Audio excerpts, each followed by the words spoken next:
Welcome to Party My Imagination. I'm Imagination and you are the Imaginers.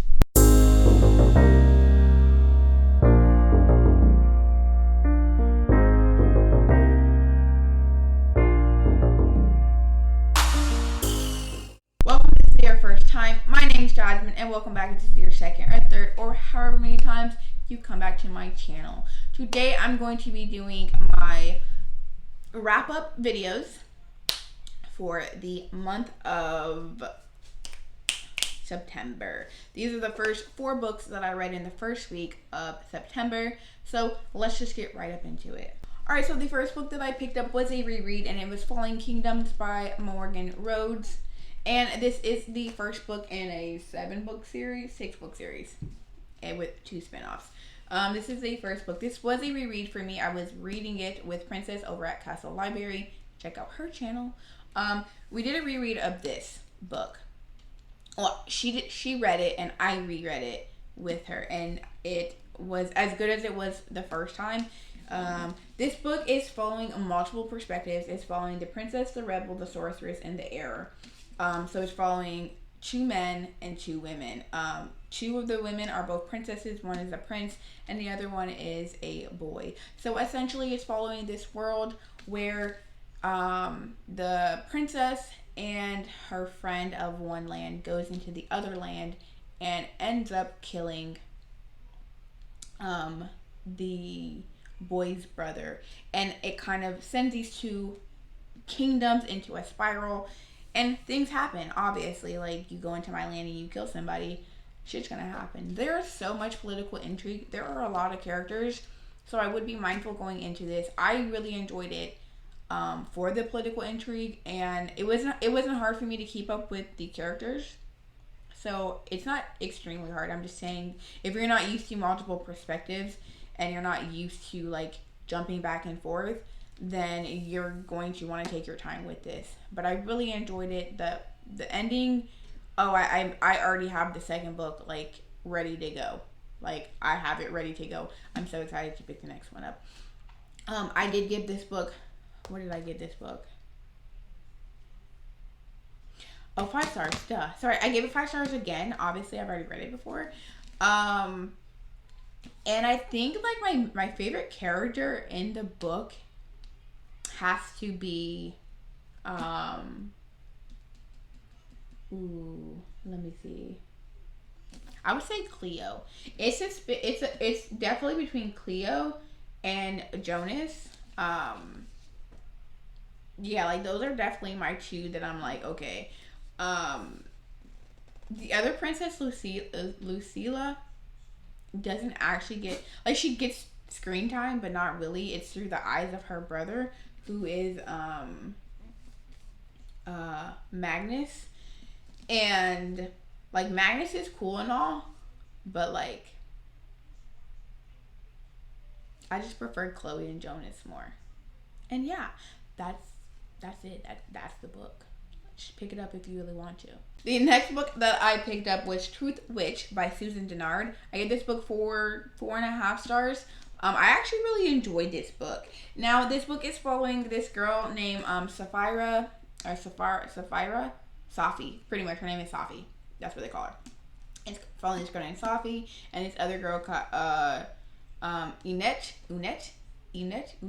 something like that. But yes, so essentially she is the only witch left over that has a power to pretty much tell if you're telling the truth or telling a lie. And she is a thread sister or thread witch with Unet, who is a thread witch. And yeah, she does like thready stuff. Like, she can see your emotions and stuff like laid out around you and stuff, and it's really cool. And yeah, it's just following this world where, you know, like, they're witches and each type of witch has different types of powers. And since she is the only truth witch, her and Unet get into like some trouble, and it's following them trying to get out of it and like discovering new witches and princes and okay, yes.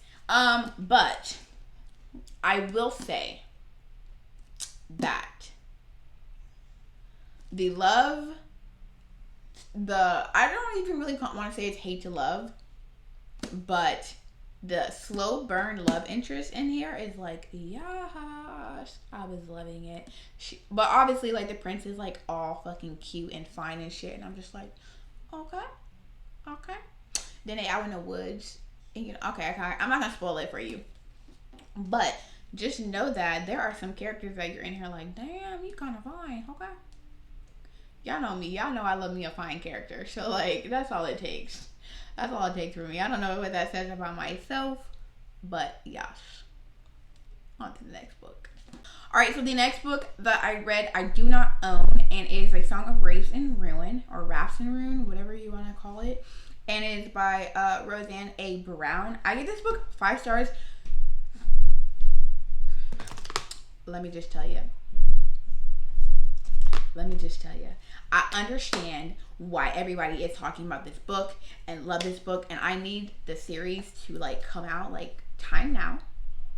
I need it right now because it's just so good. So essentially it is following this princess who is the last she's the last person in her family.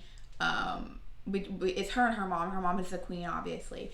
And they live in this world where she pretty much can't leave. Like, this place is, like, pretty much boarded up, right? And, now, I don't want to say boarded. Like, there's a magic barrier around this city. And there's actually no more magic, right? And then it's following this other dude who comes into the city because he's pretty much, like, he's homeless trying to get more money with his 2 sisters. And essentially the boy ends up getting in a situation where he has to kill the princess, and at the same time the princess has to kill this boy, and things are happening, lives are being, I don't know, lives are happening, and it's a good book. I really enjoyed it, and I don't want to say much because I don't want to spoil the book for you guys. But magic when there is not supposed to be magic, political intrigue, betrayal, hate to love to hate again. What more do you need? And it's following African folklore. It's by a Black author. How many more things do I have to say to get you guys to pick this book up? That's all I'm going to say. Just pick this book up. Alright, and last but not least, the last book that I read for the first week of September is The Poppy War by R.F. Kuang. And 5 fucking stars. This was the most boring book of the century. I'm trolling, obviously. This book was so freaking good. And it's so funny because when all that stuff was happening on Twitter about this book, about the girl that made the video about the book being boring and basic or whatever, I actually was reading the book, and the whole time I'm sitting there screaming, like, what are you talking about? This book is so fucking good. And then literally like a couple days later, the author was doing a Instagram live interview with, I want to say, Penguin Teen, or not Penguin Teen, but I don't remember. She was doing with Illumicrate, the subscription box service. She was doing an interview with Illumicrate because obviously they're having a special edition come out of the books with Illumicrate, which are honestly, they're so beautiful. But yeah, she was doing an interview, so then I was just listening to her talk about it, and then just seeing from the sources that she got, like she built this world off of, World War II and just like how it affected her grandparents and her great grandparents and stuff like that. And yeah, like, this book was so good. It is an adult fantasy. It was so amazing.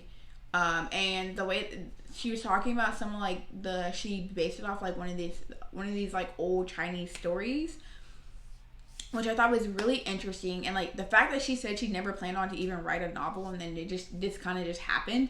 Like, this book was so good. I love the writing. I love the characters. And essentially, you're following this character named Rin, and she is pretty much she's an orphanage of war. She doesn't remember where she came from. She just knows that she's an orphanage, and she's living with this lady who fosters her, and she's pretty much like a drug dealer for opiates, and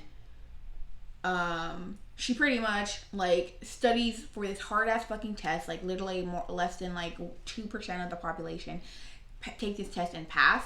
And if she passed the test, she gets to get pretty much a free ride scholarship into this fucking military school. So she like literally like tortures herself to study for this test, and she passes, and she ends up getting sent to this school. And they pretty much don't like her. They mistreat her because she's pretty much from like a very peasant village, and all the people that she goes to this school with are from these prestigious families. And obviously it's kind of like based on society now. It's like if you have money and the family name, you're thought of as to be able to be successful. And when you come from low poor families, the likelihood of you being successful is like pretty much slim to none. And oh my god, trigger warning for so many things. Like, trigger warning for like being indescriptive with war and torture. Like, the people that they go to war with, like, literally obliterated this entire village. And like, when I say it's very descriptive on how they set these bodies out and like what they did to the bodies, not even this, including children, women, like literally it's so descriptive. And then like trigger warning for a character getting rid of her, pretty much burning her ovaries so that she doesn't have a period, so that it doesn't stop with her training and stuff like that. So definitely trigger warning for that. Trigger warning for freaking like people going mentally insane. This is like an adult book. That's all I can say. It's dealing with adult things. It's very gruesome. It's very descriptive.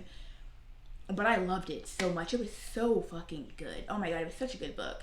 And like, I would just ramble, and I'm not gonna ramble, so I'm just gonna end it there and say, like, obviously I gave this book 5 stars. Like, and I cannot wait to pick up the Dragon Republic. I can't wait. My body is ready. My body's ready. That's that.